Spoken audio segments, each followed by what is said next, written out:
Would you by chance be lost since your completion of the Edgerunners anime and Phantom Liberty expansion, perhaps feeling empty inside and longing for more Cyberpunk content? Well, I have some good news for you. I might be able to rehome you. Well, okay, maybe not, but I can give you some deets on something that could satiate that itch for Edgerunners content. The Edgerunners Mission Kit is an expansion to the Cyberpunk Red tabletop RPG written by Mike Pondsmith, who actually starred the whole universe that 2077 found its home in. Not only does the Mission Kit update the tabletop game to the Edgerunner era, but it even contains new lore and an entire segment focused on the untold backstories of the Edgerunners from Maine's crew, meaning that there's something for you even if you don't actively play the game, not to mention further adding to your collection. As for the lore of each Edgerunner, I will be uploading a video tomorrow covering it all, and I had the pleasure of getting early access to this kit. Of course, this is in huge thanks to our Talzorian and their media ambassador, Rob,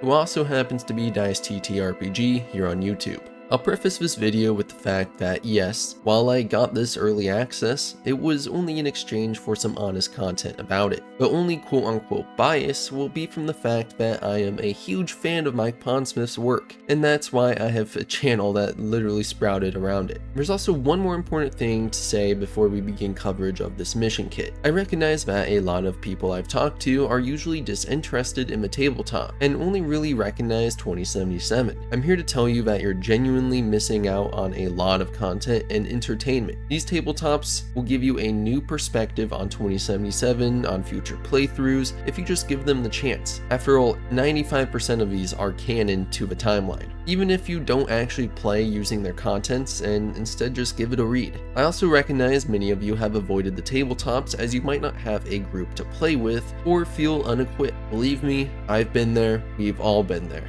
It can be daunting entering a medium like tabletop roleplaying, so I want to direct people like you who are interested but intimidated to the Talzorian Discord. It's an amazing community that has plenty of veteran players who want to help newcomers. There's often games being run specifically for new players to get you experience. Once you break that ice, I bet many of you will never look back. Remember, everyone starts somewhere, and you can even prepare with the various tutorials here on YouTube. So with hopefully a somewhat encouraging statement out of the way, let's get into everything this kit has to offer. If you order the physical kit, you'll be getting an Edgerunner's handbook that is 40 pages long that includes the history of Cyberpunk, technology, descriptions of locations, fixers, organizations, slang you can start adopting, as well as the untold backstories of Maine's Edgerunner crew. Again, video tomorrow on that one. Then we have the rulebook, that is another 40 pages that will contain stats, items, combat, character creation, and much more. Finally, there is also the adventure book, and some pre-made character sheets, maps, cardboard standees, and Edgerunner themed dice. All of this making it a great self-contained way of playing the tabletop RPG. This is essentially the 2077 era substitute for the Cyberpunk Red starter kit that will hold you over until a fully fleshed out 2077 era core book is released. The artwork and overall aesthetic is perfect as far as I'm concerned. For the most part, it's utilizing snippets from the Edgerunners anime, as well as character sheets used by Studio Trigger. The adoption of the yellow and green color scheme from Edgerunners really wraps it all together.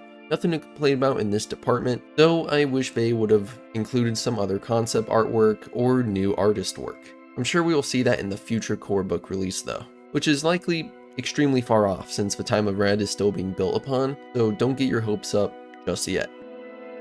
So let's talk characters. There are 7 character roles in the mission kit, a departure from the previous 9 that Red had, specifically the lawman and execs. This doesn't mean you can't be a corpo or lawman. As far as I can tell, it just means it's more of your occupation and life path. You'll also be getting a pre-generated character of each role to make sure you have an easy starting point. These character sheets are pretty easy to follow as they're broken down into sections, starting with handle and roll, stats and portrait, luck pool and hit values, body and head armor, roll ability, an easy reference guide for your primary attacks, skills, a life path to roll for and fill in, cyberware, additional attacks, and gear. Made all the easier by a rules reference guide on the back of each Edgerunner sheet. So the Cyberpunk TTRPG is a skill-based game, meaning that characters can typically do all skills regardless of their character role. though of course depending on your role, you may start off better at one thing and worse at another, having to invest additional points to make up for that weakness if it's something you care about. There are a few exceptions though, especially with the advent of quick hacking in the 2070s. Fixers gain the ability to source expensive items on a piece-by-piece basis, even when they are otherwise unavailable. Execs, medias, and rocker boys can do the same, but at rank 4. Nomads can source all vehicle and vehicle upgrades on a piece-by-piece basis, even when they're unavailable as well. Then of course, netrunners gain the ability to quick hack cyberware as part of their interface. At rank 3, they'll even automatically overcome the base level firewall defenses of a neuroport with no check needed. Quick hacking is an entirely new ability in the tabletops, as it wasn't present in Red or the 2020s. It's going to make being a netrunner much more viable as both a character and a GM. As before, you'd practically have to run 2 environments if a netrunner was present. Keep in mind that this is really just the beginnings of a quick hack system, just enough to kick you off in the Edgerunner era as a netrunner. There's a fair starter selection that has simple, standard, difficult, and advanced quick hacks to make use of, as well as net actions, all of which are located on a handy reference page alongside a second for rules, such as skill checks, movement, and attacks. As for gear, weapons, and cyberware, this kit is primarily focused on gear you'll see in the anime. Street drugs like immunoblockers, weapons like Maine's L69, Rebecca's Carnage, and even David's actual experimental Sandevistan. It comes at a cost of 250,000 euro though, so don't expect to get your hands on it by just hitting up your local Ripper Doc. While the rest of the selection pales in comparison to dedicated expansions like Black Chrome and Black Hand street weapons, this is an extremely healthy selection to begin with and helps you learn the game. From my count, there are 11 quick hacks, 13 weapons, 10 cyberware options, and then that's expanded with the features of the neuroport, such as biomonitor, holophone, and personal link that lets you link directly to computers. An interesting thing to note here would be that when the player has a visual HUD, such as what you see in 2077, this is projected into the user's field of vision via direct connection to their optic nerve, meaning it's not actually cyber optics. Just thought that was interesting to note here, as my automatic assumption would be you're seeing it through the cyber optics, not altering your literal perception. Keeping on beat with Edgerunners, there is an entire section dedicated to humanity loss, listing incidents in which you could lose or gain, such as witnessing a torture or making a true friend, and more long-term environmental factors in which you could lose or gain as well, such as living on a kibble-only lifestyle, or taking a vacation for a week and relaxing. Cyberpsychosis, of course, being the result of using up your humanity, which is also affected whenever you install too much cyberware. And for the final book left in the set, you get access to a new full-length mission titled The Jacket, set directly after the events of the Cyberpunk Edgerunners finale. Let's see. Set shortly after David's demise, entitled The Jacket. I wonder what the connection could be. Well, okay, I'm sure you know. It's David's jacket we are referring to. Now, I'm not going to spoil the adventure, so I'll just give you a basic rundown.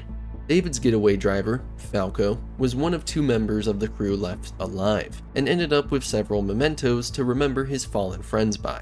He stored everything in a unit at a small self-storage on the edge of Night City, and went to spend some time alone in the Badlands to think about where his future was headed. Once he was ready and up to the task, he returned to the storage unit, only to find someone inside, narrowly escaping on bike. Falco, being on both Arasaka and Militech's radar, was forced to stay put. So he waited, and he called the fixer Dakota and asked for help in recruiting a crew to retrieve the stolen items. While it was mostly just a few guns, he had gotten one more item, a bright yellow jacket. Here's something you probably don't know. To aid medtechs wearing this field jacket, such as David's mom Gloria Martinez, there were 2 devices, an external biomonitor for capturing and recording the wearer's biometric data, and a tracker. David never knew the tech was there, but never really needed to, as the tracker malfunctioned shortly after he became an Edgerunner, thanks to a hard hit he took while training. The external biomonitor, though, capturing all his time as an Edgerunner. The Arasaka execs, previously interested in David's performance with high-end experimental cyberware, hadn't given up on the project, and recently realized the important data this jacket contained. Data they needed if they were going to revive the project, and create the next generation of cyber soldiers. In short, Falco had the jacket, The thief has the jacket, and Arasaka wants the jacket. And this is where you find yourself and your crew, on a gig to steal it back for Falco. Alright, I just want to give a quick spoiler warning for potential enemies and factions you'll encounter in this adventure. And I am going to mention one of the two major characters that you can encounter. So one is going to be free game in this upcoming clip, and the other I'm just going to leave for you guys to figure out when you get your hands on the book or find out in other ways. You've been warned. Now a lot can happen during this gig. Encounters with Arasaka Corps, NCPD officers, nomads, edgerunners, and even Valentinos. But there's one encounter much more terrifying than the rest if you make the wrong decisions. An encounter with the Atom Smasher, and with it comes a character sheet that finally confirms the specifics of 2076 Smasher. Most importantly, he has his own experimental Sandivistan, one that is literally always on during combat. We thought David was impressive for spamming it, but Smasher is just built different. Or at least, someone claiming to be him is. Maybe the real Atom Smasher died during the nuke and Arasaka brainwashed a full body conversion or two into believing they're the genuine article. Or at least, our Talzorian is teasing at the idea. Now there's one more thing I want to mention that I think could get you guys pretty excited about this kit. There is a fan favorite character that makes an appearance. Now don't go in expecting Morgan Blackhand to appear, that's not going to happen. I'm sure the first time we'll be seeing him again, if we do, is going to be during the time of Red.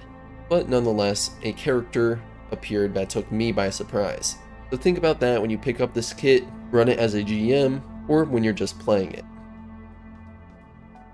And that, chooms, is everything I have to say on the Edgerunners Mission Kit. In my opinion, if you or your friends have been itching to play in the 2077 era, this is the way to go. And if you're hopping from 2077 to the tabletops, I would definitely recommend giving this a shot over the Cyberpunk Red starter kit. If anything, it will be an attractive addition to your collection. I didn't have a physical copy to review, but tried to get all the information I could to you in a reasonable time that's fitting for my general audience. I don't usually do review type videos, so please let me know if there's any questions of yours I can answer down below. I have a video going up tomorrow covering all those new backstories on Main's crew covered in this kit, so check it out if you're interested.